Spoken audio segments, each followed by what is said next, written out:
ఎంతో ఆశగా ఎదురు చూస్తున్న రోజు, మరియు పాఠశాలను వదిలి వెళ్తామే అని బాధ కలిగే రోజు.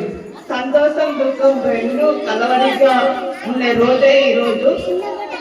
అయితే పిల్లలు ఈరోజు స్వయం పాఠశాల దినోత్సవం సందర్భంగా పిల్లలు చాలా చక్కగా వారి వారి ఉపాధ్యాయ వృత్తిలోని బాధ్యతలు నిర్వహిస్తూ ప్రతి ఒక్క టీచర్ సార్ వాళ్ళు అయిన వేళ వాళ్ళు చదువుకోవడం చాలా బాగా బోధించినారు. నేను గమనించినంత వరకు చాలా బాగా చెప్పారు.